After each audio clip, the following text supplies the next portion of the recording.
आराध्य देव के चरणों में वंदन।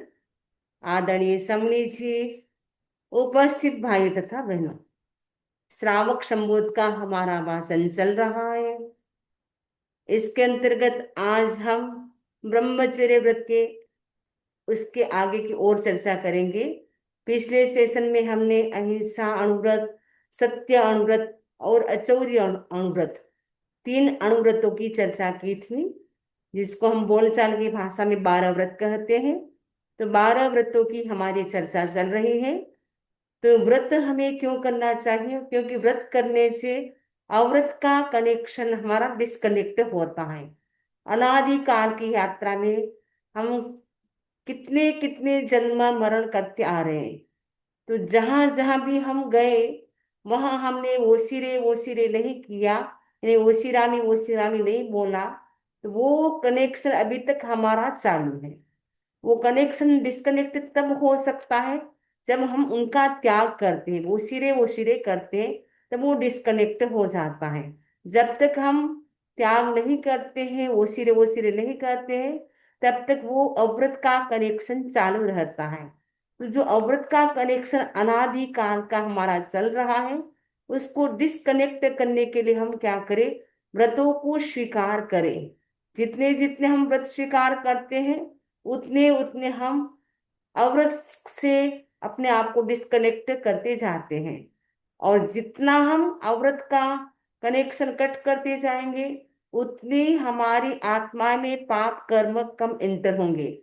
क्योंकि एवरी मोमेंट हमारी आत्मा में कर्म का बंधन हो रहा है, कर्म एंटर हो रहे हैं। जितना हम त्याग करते हैं, जितना हम संवर की साधना करते हैं, उतने उतने हम उतनी देर के लिए नए पाप कर्मों के बंधनों को स्टॉप करते हैं। तो आप खाते पीते कितना त्याग कर सकते हैं? रोज का 14 नियम कर सकते हैं। उसके बाद भी दिन में ब्रेकफास्ट कर लिया, डिनर कर लिया, लंच कर लिया, उसके बाद त्याग कर सकते हैं। रात को सोते समय त्याग कर सकते हैं। कितना त्याग कर सकते हैं खाते पीते। और उसके साथ साथ जो श्रावक के 12 व्रत हैं, तो श्रावक के जो 12 व्रत हैं, उसकी आराधना हम मनुष्य भाव में ही कर सकते हैं। एक मनुष्य भाव एक ऐसा है जिसमें हम 12 व्रतों की आराधना कर सकते हैं और साधु भी बन सकते हैं। सब साधु नहीं बन सकते हैं, लेकिन 12 व्रती श्रावक तो सभी इस मनुष्य भाव में बन सकते हैं। और 12 व्रत स्वीकार करने से हमें सबसे बड़ा लाभ होगा कि दुर्गति जो है, तिरंज गति, नरक गति, निगोद, उनको लोक लग जाएगा। यानी उस गति में हम नहीं जाएंगे। निश्चित नियम है कि जो श्रावक के 12 व्रतों की आराधना करता है, वो श्योर वैमानिक देव गति में ही जाता है। वो वैमानिक देव ही बनेगा, भुवनपति व्यंतर ज्योतिष का देव भी नहीं बनेगा। तो कितना बड़ा फायदा हो जाएगा 12 व्रतों को स्वीकार करने से। 12 व्रतों की यदि हम एक भाव में भी अच्छी तरह से आराधना कर ले, तो भी कहा जाता है कि हम एक भाव अवतारी बन सकते हैं। तो एक भाव अवतारी बनने के लिए भी हमें व्रतों की आराधना करनी जरूरी है। तो व्रत की आराधना करने से हमारी आत्मा में जो पाप पहाड़ जितने आ रहे थे, वो मात्र राई जितने, राई का दाना कितना छोटा होता है, उतने से पाप हमारी आत्मा में आते हैं। क्योंकि सोते समय आप क्या करते हैं? सब चीज चेक करते हैं, लोग हैं या नहीं, दरवाजा कहीं खुला तो नहीं है।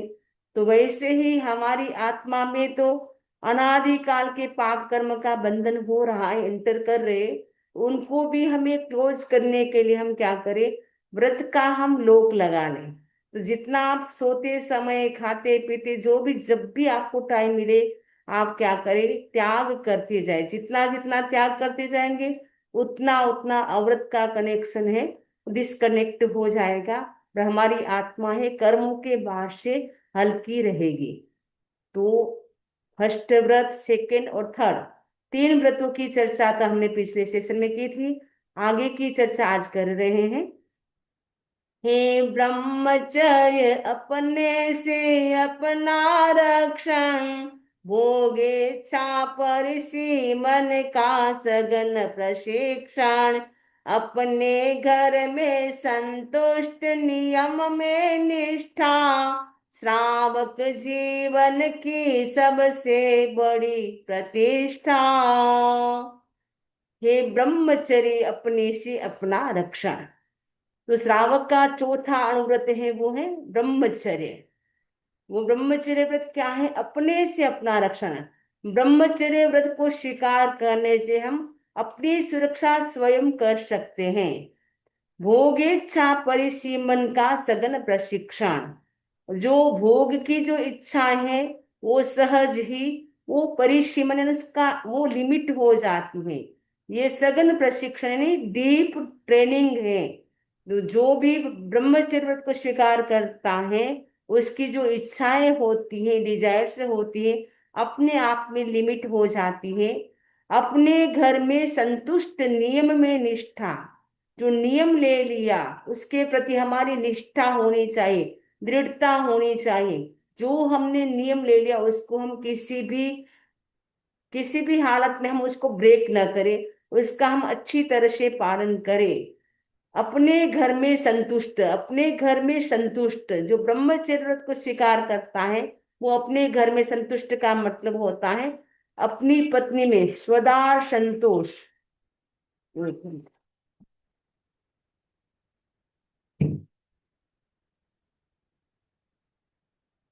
अभी क्लास चल रही है।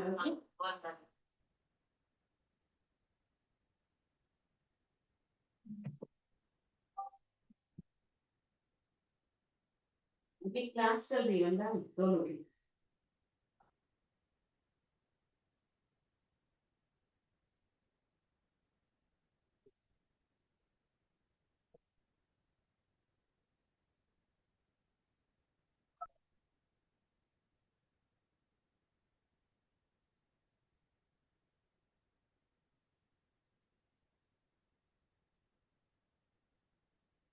सॉरी। तो मैं आपको बता रही थी कि अपने घर में संतुष्ट, अपने घर में संतुष्ट का मतलब होता है कि जो स्वदार संतोष, यानी पुरुष है वो स्वदार यानी अपनी पत्नी में संतोष रखे, और पत्नी है वो अपने पति में संतोष रखे, और कहीं इधर उधर हमें किसी को विकार की दृष्टि से देखने की जरूरत नहीं। श्रावक जीवन की सबसे बड़ी प्रतिष्ठा, ये श्रावक जीवन की सबसे बड़ी प्रतिष्ठा है अपने घर में संतुष्ट, यानी अपनी जो पत्नी है अपने पति उसी में संतुष्ट रहे। वर्तमान समय में हम देखते हैं कहीं क्लब में जाते हैं, डिस्को होता है, तो साथ में पुरुष और बहनें साथ साथ में डांस करते हैं, जिसके कारण एक दूसरे के प्रति क्या है विकार का भाव उत्पन्न हो जाते हैं। जिसके कारण क्या होता है, पति पत्नी के बीच अनबन होती है, उनके बीच में कभी कभी डिवोर्स भी हो जाता है। तो क्यों होता है? क्योंकि हम अपने घर में यानी अपने पति अपनी पत्नी उसमें हमें संतोष नहीं, दूसरा हमें और अच्छा लगता है। तो ब्रह्मचर्य व्रत को स्वीकार करता है वो क्या करता है, अपनी पत्नी या अपने पति के अतिरिक्त संसार में जितने भी भाई हैं उनको, पत्नी होगी वो भाई के समान मानेगी, पिता के समान मानेगी, और जो पुरुष होता है वो सबको अपनी बहन माता के समान मानते हैं। वो किसी को भी विकार की दृष्टि से नहीं देखते हैं। यदि इस व्रत को अपना ले तो कितनी सारी समस्याएं जो वर्तमान समय में हो रही है, यौन संबंधी कितनी सारी समस्याएं हो रही है, अब्रह्मचर्य का पालन मैंने ब्रह्मचर्य का पालन न करने से, अब्रह्मचर्य का सेवन करने से कई प्रकार की बीमारी होती है। सबसे बड़ी बीमारी एड्स, जानलेवा बीमारी।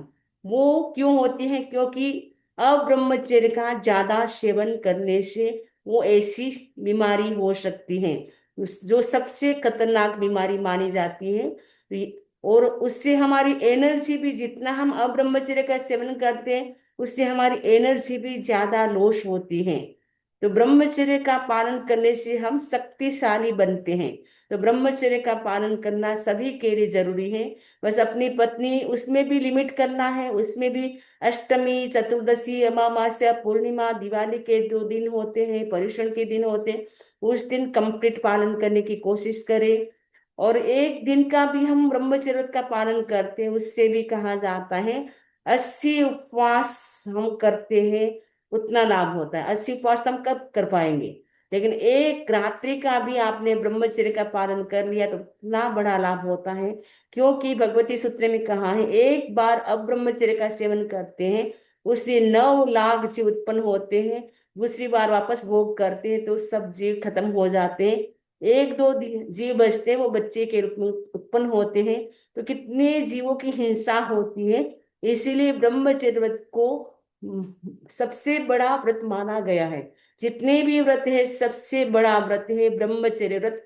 तो ब्रह्मचर्य का जो पालन करता है उसको देवता भी नमस्कार करता है। और जो अब्रह्मचर्य का सेवन नहीं करते, इच्छा करते, उस इच्छा करने मात्र से भी व्यक्ति दुर्गति में चला जाता है। इसीलिए श्रावक का ये जो चौथा व्रत है ब्रह्मचर्य व्रत, इस व्रत को अपनाए, जिससे जीवन हमारा बहुत अच्छा हो सकता है, दुर्गति से हम दूर हो सकते हैं। नेक्स्ट है, इच्छा परिमाण अणुव्रत परिग्रह का हो जाता स्वयं समन आर्थिक विग्रह का।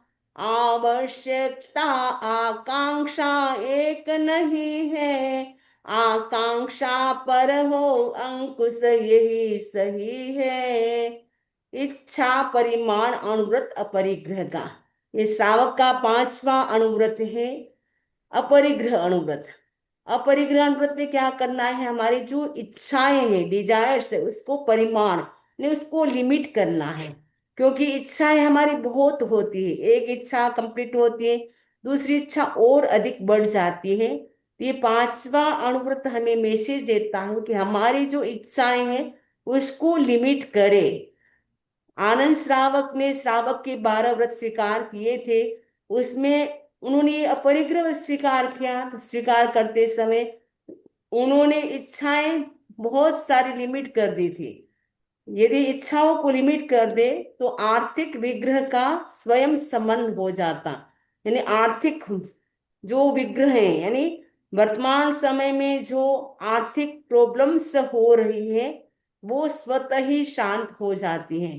क्योंकि इनबैलेंस हो रहा है, एक व्यक्ति के पास बहुत सारी चीजें हैं, एक व्यक्ति के पास बहुत कम चीजें हो जाती हैं। तो अपरिग्रह अणुव्रत को स्वीकार कर ले, अपनी इच्छाओं को लिमिट कर ले, तो काफी सारी समस्याओं से व्यक्ति बच सकता है। तो वर्तमान समय में हम देखते हैं, एक व्यक्ति के पास तो वो चिंतन करता है कि हम इतनी सारी आइटम है क्या क्या खाएं, दूसरा व्यक्ति सोचता है क्या खाए, हमारे पास कुछ भी नहीं है। एक व्यक्ति के पास बहुत सारे मकान है, ऑफिस है, एक व्यक्ति के पास रहने के लिए छोटी सी झोपड़ी भी नहीं है। वो इनबैलेंस क्यों होता है? क्योंकि व्यक्ति की डिजायर्स है वो लिमिट नहीं है, शांत नहीं होती है। इसके कारण आर्थिक जगत में भी बहुत बड़ा इनबैलेंस हो रहा है। आवश्यकता आकांक्षा एक नहीं है, आवश्यकता नीड अलग है, आकांक्षा वांट है वो अलग चीज है। आवश्यकता को हम पूरा कर सकते हैं, नीड को हम पूरा कर सकते हैं, लेकिन नीड जब ग्रीड बन जाती है उसको पूरा करना मुश्किल है। इसलिए हम क्या करें, अपनी आवश्यकता है उसको हम पूरा करें, लेकिन अनावश्यक वांट, ये भी चाहिए, ये भी चाहिए, ये भी चाहिए, ये भी चाहिए, बस वांट वांट वांट, और चाहिए और चाहिए, वो नहीं। नीड तो जरूर है, जरूरत है उसकी तो हम पूरी कर सकते हैं, लेकिन आकांक्षा को पूरा करना बहुत मुश्किल है। इसलिए हमें क्या करना है, आचार्य तुलसी कहते हैं, आकांक्षा पर हो अंकुश यही सही है। हमारी जो आकांक्षा है, इच्छा है, उस पर हमें अंकुश यानी ब्रेक लगाना है। जब तक आकांक्षा पे, इच्छाओं पर हम ब्रेक नहीं लगाएंगे तब तक हमारी लाइफ है वो अच्छी नहीं हो सकती है। एक व्यक्ति था, वो कार लेकर के जा रहा था, तो पुलिस ने कहा कि आपकी कार में ब्रेक नहीं है, इसीलिए आप अपनी कार को चला नहीं सकते। उसने कहा ब्रेक तो क्या, मेरी कार में लाइट भी नहीं है। जिस व्यक्ति की कार में ब्रेक न हो, जिस व्यक्ति की कार में लाइट न हो, वो कार कितनी खतरनाक हो सकती है, कभी भी किसी का एक्सीडेंट कर सकती है। वैसे ही जिस व्यक्ति के जीवन में इच्छाओं पर कंट्रोल न हो, इच्छाएं जो हैं उस पर ब्रेक नहीं लगाता है, उस व्यक्ति का जीवन भी उतना ही खतरनाक हो जाता है। वो कभी भी कुछ भी कोई भी काम कर सकता है। तो हम क्या करें, अपनी जो इच्छाएं हैं उसको हम लिमिट करें। जितनी इच्छाएं हमारी शांत रहेगी उतनी हमें शांति मिलेगी। जितनी इच्छाएं बढ़ती जाएगी उतनी हमें अशांति मिलेगी।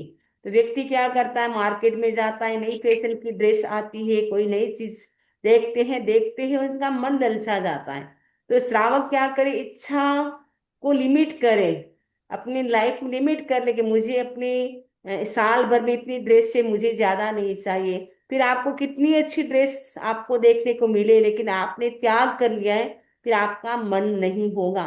क्योंकि हम जैसे हमारे त्याग होता है तो कितनी चीजें हम देख ले, लेकिन हमें कोई भी भावना नहीं आती है कि ये भी खरीद ले वो भी खरीद ले। आप लोग कभी बाहर जाते हैं, त्याग नहीं होता है तो सोचते कि ये चिपर मिल रही है, ये अच्छी है, अभी आई है नई डिजाइन की, बाद में पता नहीं मिलेगी या नहीं मिलेगी। उस भावना से क्या है, नहीं जरूरत है फिर भी ले करके आ जाते हैं। तो ज्यादा हम परिग्रह रखते हैं तो उसको मेंटेन में भी हमारा समय ज्यादा चला जाता है, और परिग्रह के प्रति हमारा अटैचमेंट ज्यादा होता है, उससे व्यक्ति की दुर्गति भी हो सकती है। मम्मल सेठ का एग्जाम्पल मिलता है कि मम्मल सेठ के पास इतना धन वैभव था और उसके प्रति उतना अटैचमेंट था जिसके कारण वो मर करके सातवीं नरक में चले जाते हैं। आपके पास परिग्रह है लेकिन अटैचमेंट नहीं है तो उससे कुछ बिगड़ेगा नहीं, लेकिन अटैचमेंट होने से हमारी गति भी दुर्गति हो सकती है। भरत चक्रवर्ती के पास सब कुछ था लेकिन अनासक्त थे, डिटेच थे परिग्रह के प्रति, इसीलिए घर बैठे भी उनको केवल ज्ञान की प्राप्ति हो गई। तो हम क्या करें, जो भी हमारे पास कोई भी चीज है उसके प्रति हमारी आसक्ति नहीं होनी चाहिए, अटैचमेंट नहीं होना चाहिए। हम क्या करें, अपनी जो आवश्यकता है उसको तो हमें पूरा करना जरूरी है, लेकिन जो आकांक्षा है उस पर हमें ब्रेक करना है। और ब्रेक करने से ही हम अपनी लाइफ में आनंद को प्राप्त कर सकते हैं। तो पांचवा व्रत हो गया अपरिग्रहण व्रत। छठा है दिग्व्रत।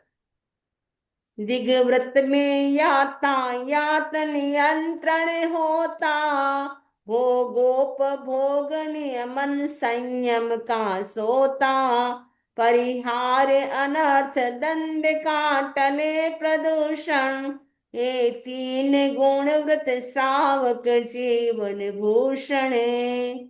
दिग्व्रत में यातायात नियंत्रण होता। ये जो दिग व्रत यानी छठा व्रत है, दिग यानी दिशा, दिशा का परिमाण करना है, क्योंकि पूरी हमारे लिए खुली है। यदि हम त्याग नहीं करते हैं तो कहीं पर भी हम जा सकते हैं।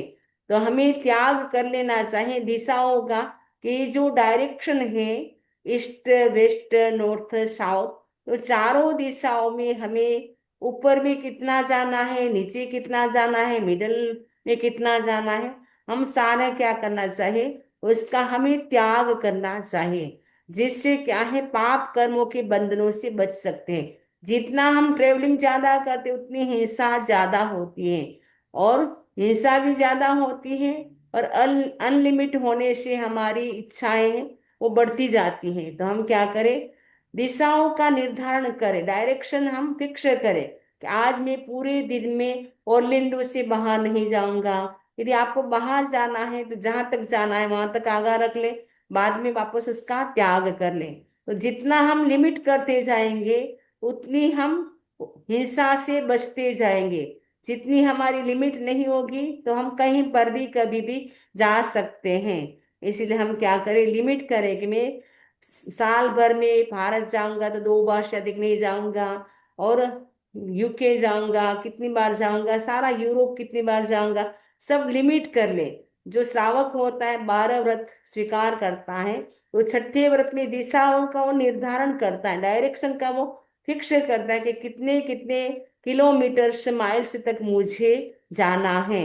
और अगर आपको नहीं जाना होता है कहीं भी नहीं, तो आप पूरा दिन दिन का भी त्याग कर सकते हैं, जैसे 14 नियम में कराते हैं। और 12 व्रत में एक बार का तो हमें क्या करना होता है, लाइफ लॉन्ग के लिए त्याग करना होता है। तो लाइफ लॉन्ग के लिए एक बार ना करें तो 1 साल के लिए आप त्याग करें, ताकि आपको पता चल जाएगा कि साल भर में हमें कितने किलोमीटर से यात्रा करनी होती है, कहाँ कहाँ जाना होता है। उसके बाद की आप लिमिट कर सकते हैं। तो पूरी लिमिट कर ले कि मुझे मतलब भरत क्षेत्र से बाहर जाने का तो ऐसे भी आप त्याग कर सकते हैं, ऐसे भी हम नहीं जा सकते हैं, उसका तो त्याग कर ले। उसके बाद आप कितना और मिनिमाइज कर सकते हैं, कितनी हम यात्रा को कम कर सकते हैं, जितनी जरूरत है बिजनेस के पर्पज से वो जाना पड़े अलग है, लेकिन बार बार हम घूमने के लिए जाते हैं तो वो ठीक बात नहीं है। जरूरत है उतना ठीक है, लेकिन बार बार घूमने फिरने में हमारा समय जो मनुष्य भोग का मिला है उसमें हम व्यस्त न करें।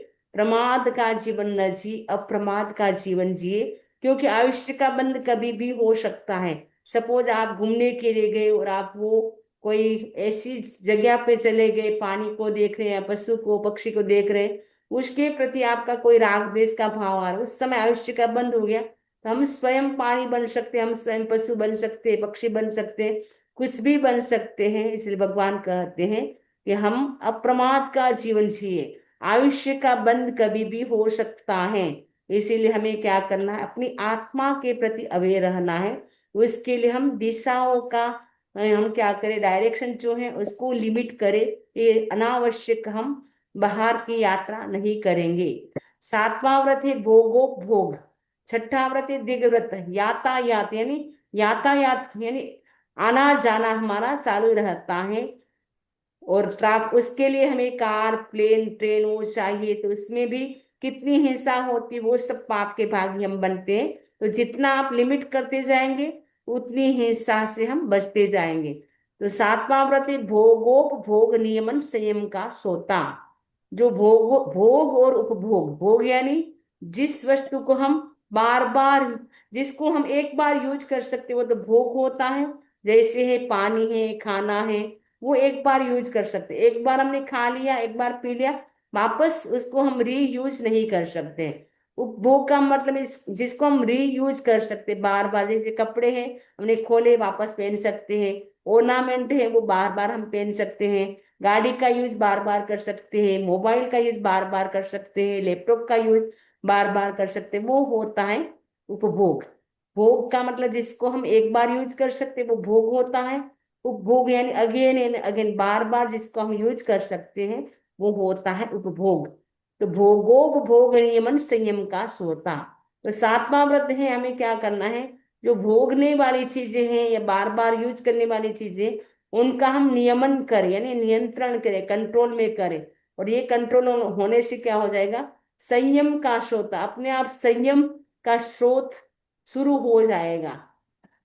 तो जितना हम व्यक्तिगत लिमिट करें, जैसे आनंद श्रावक ने बिजनेस के लिए तो बहुत सारे पैसे रखे थे, 4 करोड़ सोनैया, तो बिजनेस के लिए 4 करोड़ सोनैया, तो उन्होंने घर के खर्च के लिए 4 करोड़ सोनैया, ब्याज के लिए। लेकिन पर्सनल उनका कितना संयम था कि 2 जोड़ी से अधिक कपड़े नहीं पहनूंगा, एक कान के कुंडल से अधिक नहीं रखूंगा, एक अंगूठी से ज्यादा नहीं पहनूंगा, 2 सब्जी से ज्यादा नहीं खाऊंगा, एक फल से ज्यादा नहीं खाऊंगा। व्यक्तिगत उनका कितना संयम था।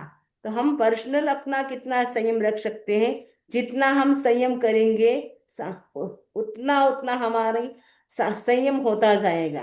तो संयम होने से ही साधना के क्षेत्र में आगे बढ़ सकते हैं और पाप के बंधनों से बच जाते हैं। तो भोगो भोग में हमें क्या करना है, व्यक्तिगत संयम करना है, क्योंकि घर में रहते हैं, सबके साथ रहते हैं, तो वो चीजें सबके लिए जरूरत होती है, लेकिन व्यक्तिगत हम संयम कितना कर सकते हैं और जो भी हम व्रत लेते हैं उसका कितना अच्छी तरह से पालन कर सकते हैं, उस पर हमें ध्यान देना है। और आठवां व्रत है अनर्थ दंड परिहार। अनर्थ दंड का टले प्रदूषण। अनर्थ एक तो होता है अर्थ दंड, एक होता है अनर्थ दंड। अनर्थ यानी बिना प्रयोजन, बिन मतलब हिंसा करना। आपको कोई जरूरत नहीं है कि आप चलते चलते आप कोई ब्रांच तोड़े या लोन पे चले, लोन पे चलना भी जरूरत नहीं, वो भी अनावश्यक हिंसा है। क्योंकि लोन में भी हमारी जैसी आत्मा है, हमें पता नहीं, दिखती नहीं है, लेकिन वो एक इंद्रिय है, वन सेंस उनके पास है, लेकिन उनको भी उतना ही पेन होता है जितना हमें कोई कष्ट दे हमें पेन होता है। तो लोन पर अनावश्यक न चले, अनावश्यक पानी का यूज न करे, जितनी जरूरत है उतना पानी यूज करे। और शावर आप लेते हैं तो जरूरी कि आप आधा घंटा तक शावर लेते रहे। 5 मिनट लिमिट कर सकते हैं, मुझे 5 मिनट से अधिक शावर नहीं लेना है। या बकेट में करें, सबसे बेस्ट है कि बकेट का यूज, मतलब बकेट का लिमिट हो जाएगा बस, उससे ज्यादा मुझे, छोटी बकेट बड़ी बकेट नहीं, उतना पानी से ज्यादा मुझे स्नान नहीं करना है। और मंजन करते समय, ब्रश करते समय, हाथ धोते समय भी अनावश्यक पानी को हम, जब हाथ धो रहे हैं, साबुन से रगड़ रहे हैं, तब तक नल को हम, टैप को बंद कर दें। टैप भी चलता जा रहा है, अभी तक पेस्ट हमारे मुंह में है, तो अनावश्यक कितना पानी चला जाता है।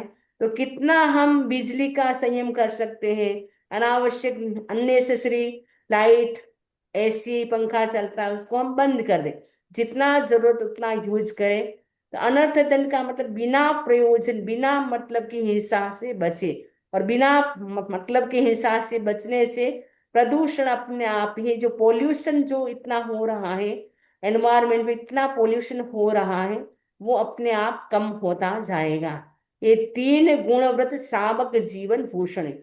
ये 3 क्या है? गुणव्रत है, गुणों को बढ़ाने वाले हैं। और श्रावक जीवन का एक प्रकार का भूषण, ओर्नामेंट, आभूषण है। ये श्रावक के 5 व्रत, फर्स्ट 5 व्रत थे। उसके बाद दीर्घ व्रत, भोग परिमाण व्रत और अनर्थ दंड, ये 3 गुण व्रत हैं। तो गुण व्रत इसीलिए कहा जाता है कि जो हमने अहिंसा, सत्य, अचौर्य, ब्रह्मचर्य, अपरिग्रह व्रत को स्वीकार किया था, इन व्रतों में ये क्या है? उनके गुणों को बढ़ाने वाला है, गुणों को पुष्ट करने वाला है, इसीलिए गुण व्रत कहे जाते हैं। 9वां व्रत है सामायिक व्रत। इससे पहले एक चीज और है, उपभोक्ता अनपार परिमित भोग्य पदार्थ है, सीमांकन संस्कार समाधान श्रावक करे। तो हमें समाधान, श्रावक को समाधान क्या करना है? क्योंकि इस संसार में उपभोक्ता अनपार, यानी भोग करने वाले तो अनपार, अनलिमिट हैं, जिसकी लिमिट नहीं। इतने सारे संसार में मनुष्य हैं, प्राणी हैं, भोग करने वाले बहुत सारे। और परिमित भोग्य पदार्थ हैं, भोग्य पदार्थ है वो परिमित है, यानी उसकी लिमिट है, वो लिमिट में है। और भोग करने वाले प्राणी हैं, मनुष्य बहुत ज्यादा, अनपार, यानी अनलिमिटेड हैं। और सीमांकन संस्कार समाधान श्रावक करे, श्रावक क्या करे? समाधान करे। कैसे समाधान कर सकता है? सीमांकन करे, यानी उसका सीमांकन, सीमांकन यानी उसकी लिमिट करे, कि मैं अपनी लाइफ में इतनी चीजों से ज्यादा यूज नहीं करूंगा, एवरीडे मुझे इतने मकान, इतनी कार से ज्यादा यूज नहीं करना है, इतने पदार्थ से ज्यादा यूज नहीं करना है। तो लिमिट करते जाए, जितना हम लिमिट करते जाएंगे तो दूसरे व्यक्ति को भी वो चीज मिलेगी। एक व्यक्ति लिमिट नहीं करता है, एक व्यक्ति के पास इतनी सारी चीजें आ जाती है, तो दूसरे व्यक्ति को वो चीज नहीं मिलती है। इसीलिए हमें हमेशा याद रखना है कि मैं अकेला ही भोग करने वाला नहीं हूँ, संसार में भोग करने वाले तो अनपार है, बहुत सारे लोग हैं। और जो भोग्य पदार्थ हैं, भोग करने योग्य जो पदार्थ हैं, वो क्या है? परिमित है, लिमिट है। इसीलिए हमें क्या करना है? ऐसे संस्कार को जागृत करना है, सीमांकन करना है, यानी उसकी लिमिट करना है, ड्रॉ करना है। समाधान श्रावक करे, समाधान ऐसा लिमिट करने से क्या हो जाएगा? श्रावक है, समस्या का समाधान कर सकता है। गरीबी गौरव गमाना, अमीरी अभिशाप है, मांग खाना मान खोना, मानसिक संताप है। भले कृषि वाणिज्य श्रम से अर्थ का अर्जन करे, लोक गर्हित क्रूर कर्मा दान का वर्जन करे। गरीबी गौरव गमाना, अमीरी अभिशाप है। दो चीज है, एक तो गरीबी, एक है अमीरी। तो गरीबी का जीवन जीना, अपने स्वाभिमान को गमाना है, खत्म करना है।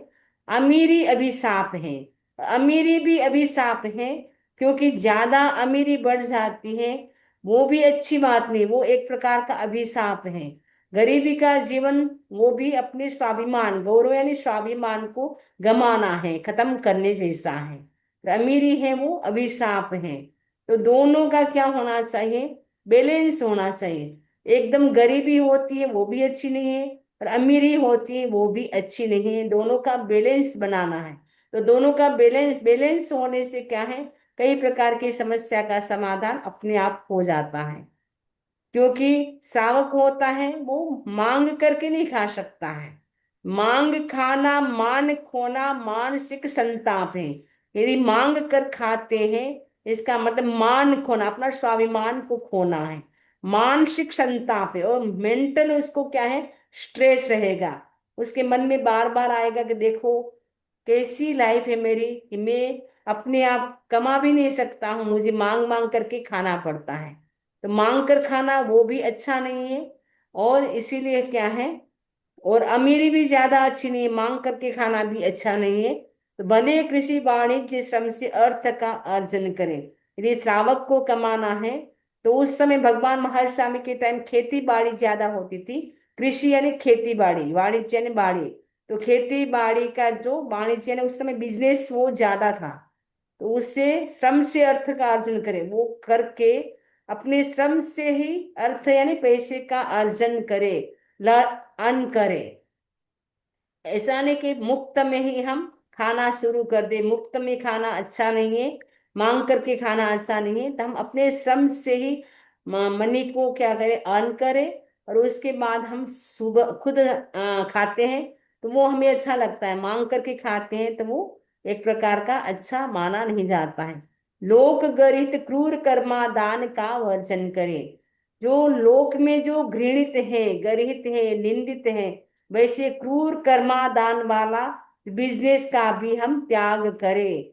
यानी जिसमें कर्मादान यानी कर्म का आदान, कर्म ज्यादा आदान यानी ग्रहण होते हैं, जिससे कर्म का बंधन ज्यादा होता है, वैसा बिजनेस भी ना करे। जो व्यवहार में भी समाज में भी जो घृणित माना जाता हो, वैसा बिजनेस भी श्रावक को नहीं करना चाहिए। जैसे कोयले का बिजनेस नहीं करना चाहिए, मीट का बिजनेस नहीं करना चाहिए, शराब का बिजनेस नहीं करना चाहिए। ये 15 प्रकार के जो भगवान महर्षि स्वामी के टाइम के कर्मादान थे। लेकिन वर्तमान समय में तो 200 बिजनेस ऐसे माने जाएंगे जो वो कर नहीं सकते हैं। उसमें ज्यादा पाप कर्म का बंधन होता हो। तो जिसमें पाप कर्म का बंधन ज्यादा होता हो, वैसा बिजनेस करने का हम त्याग करें। क्योंकि हमारी लाइफ तो है वो लिमिट है, बहुत छोटी जिंदगी है हमारी। और छोटी सी जिंदगी हमें ये जो मौका मिला, उसमें हम पाप कर्म का बंधन कम करें। और जितनी जरूरत है, क्योंकि बिजनेस तो करना पड़ता है, बिना बिजनेस तो काम नहीं चलता है। लेकिन ऐसा बिजनेस ना करें जिससे कर्म का बंधन ज्यादा होता हो। तो 15 प्रकार के जो कर्मादान है, वो बिजनेस तो हम अवश्य ही उसका हम त्याग करें।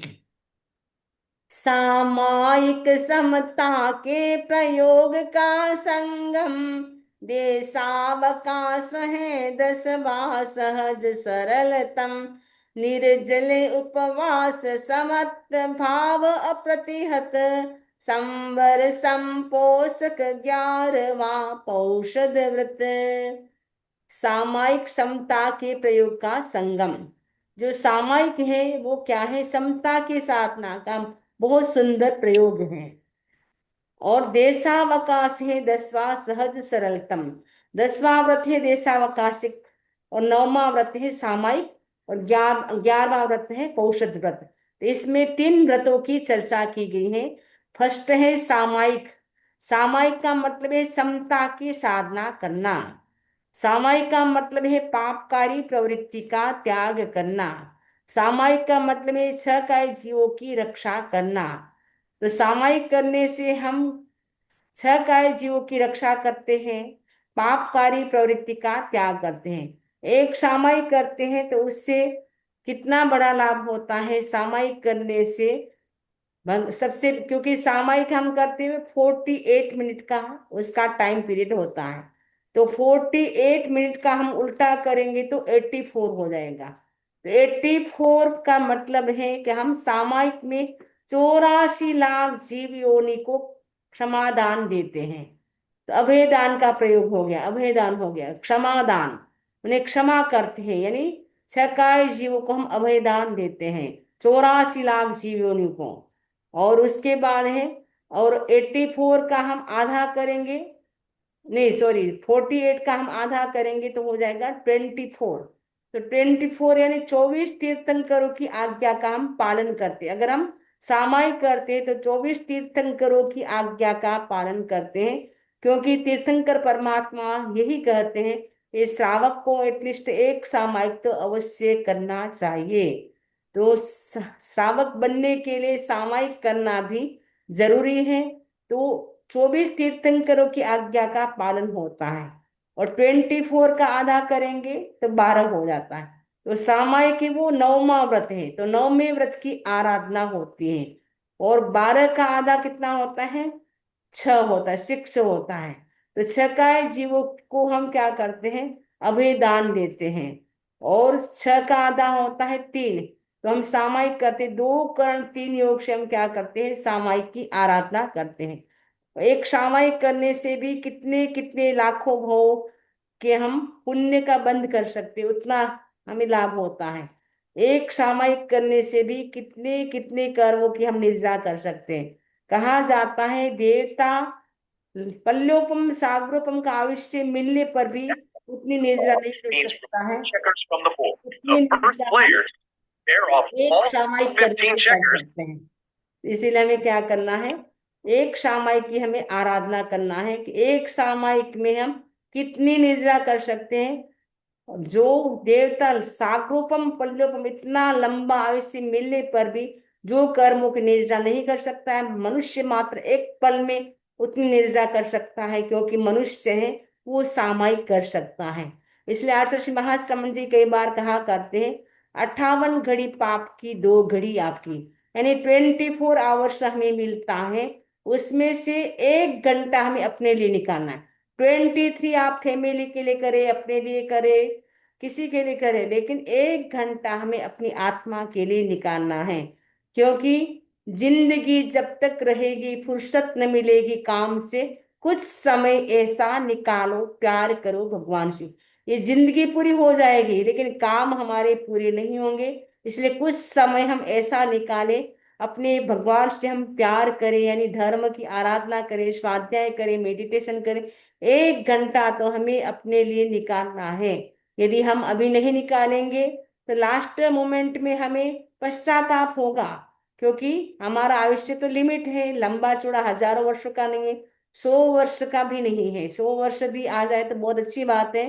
80 70 90 के आसपास तो व्यक्ति चला जाता है प्राय प्राय। कोई रेयर होते हैं जो 100 ईयर तक जीते हैं। तो वो भी एक एज के बाद हमारी जो बॉडी की जो कैपेसिटी होती है वो भी कम हो जाती है। चाहते हुए भी सामायिक नहीं कर पाते, क्योंकि कमर की प्रॉब्लम हो जाती है, किसी को नी की प्रॉब्लम हो जाती है, कुछ न कुछ शरीर में रोग आ जाता है, जिसके कारण व्यक्ति चाहता हुआ भी नहीं कर पाता है।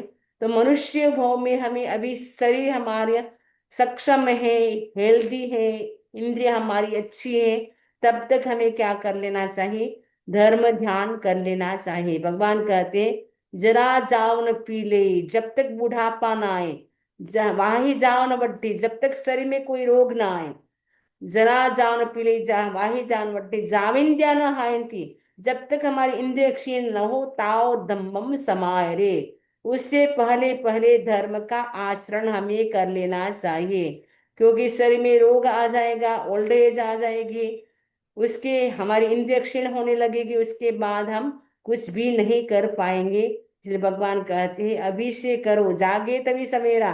कोई बात नहीं, इतने साल नहीं जागे तो अब भी जागो, अभी भी मनुष्य भोग का जो समय बाकी है उसका पूरा यूज करो। और उत्तराधर्म सूत्र का वाक्य हमेशा याद रखे, समयम गोयम मापमाये, समयम गोयम मापमाये। एक क्षण भी प्रमाद मत करो, ये मनुष्य भो मिला है, ये है बहुत ही दुर्लभ।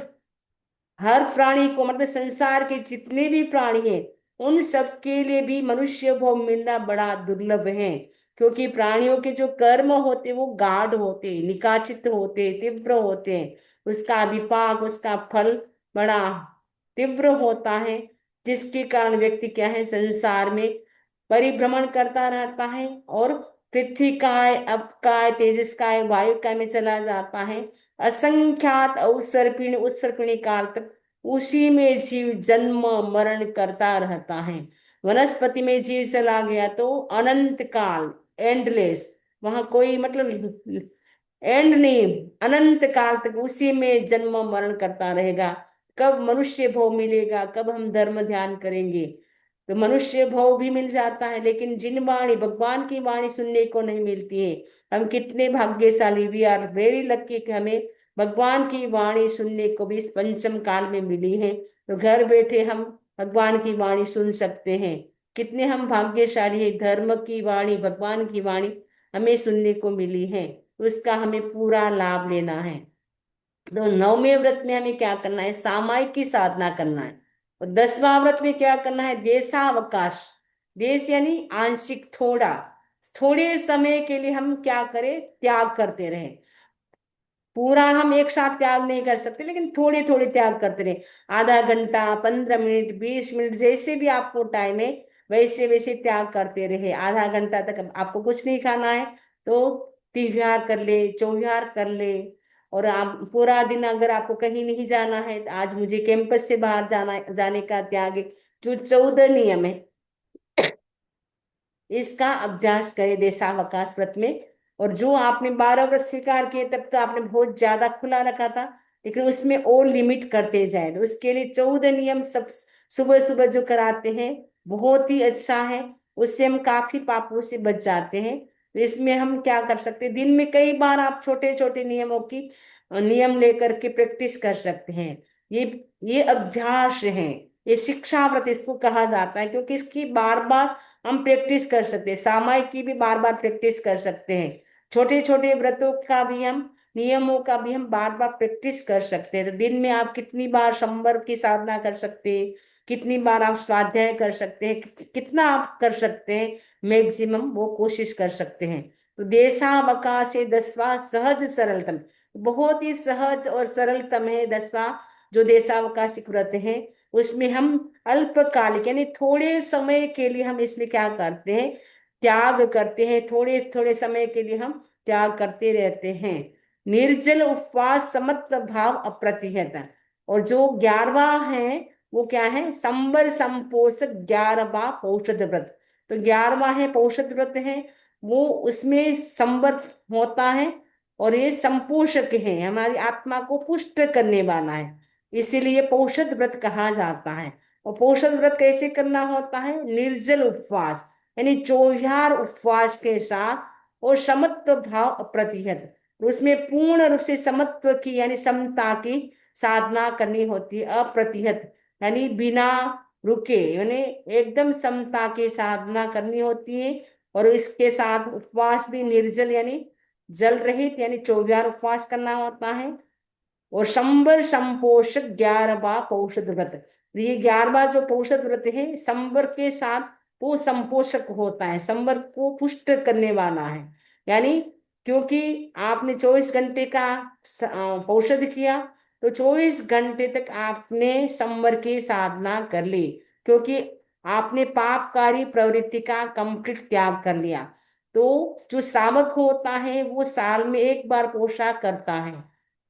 तो हो सके तो अष्टप्रहरी पौषध वो, और अगर नहीं कर सकते तो 6 प्रहरी पौषध, वो 12 बजे से सूर्योदय तक का होता है। और 4 प्रहरी पौषध यानी सनसेट से पहले पहले दूसरे दिन सूर्योदय तक का होता है। तो एक पौषध करना श्रावक को कंपलसरी है। अगर वो नहीं कर सकता है तो आचार्य ये भी छूटती है कि साल भर में 4 रात यदि 8 बजे से रात को लेकर के सुबह सूर्योदय तक त्याग करते हैं, संवर करते हैं, तो भी एक उपवास, एक औषध का लाभ मिल जाता है। तो हो सके तो औषध ही करना है। औषध उपवास के साथ ही होता है, बिना उपवास औषध नहीं होता है। सपोज कोई उपवास नहीं कर सकता है, उनके लिए छूट है, वो 4 रात संवर की साधना करे, दिन भर खा लिया, सब काम कर लिया, 8 बजे के ठीक 8 बजे वो संवर का त्याग कर ले, यानी 5 आश्रम, 18 पाप सेवन करने का कल सूर्योदय तक त्याग है। उसके बाद आपको लाइट पंखा ऑन नहीं करना है, मोबाइल यूज नहीं करना है, लैपटॉप यूज नहीं करना है। आपको साधना ही करना है, स्वाध्याय, मेडिटेशन, चांटिंग, जो भी, जब तक आपको नींद ना आए तब तक वो करते रहना है। नींद आए तो फिर आप सो सकते हैं, लेकिन बेड पे नहीं सोना है, नीचे सोना है। अगर आप नीचे नहीं सो सकते हैं तो ऐसा पलंग रख ले जिस पे आप सो सकते हैं। तो वैसे आप कर सकते हैं साधना। इस प्रकार हमारा ये जो 11 व्रत तक हमारा कंप्लीट हो गया है। इससे संबंधित किसी को कोई प्रश्न हो तो पूछ सकते हैं। ओम अरहम, ओम अरहम। अनम्यूट करती हूँ।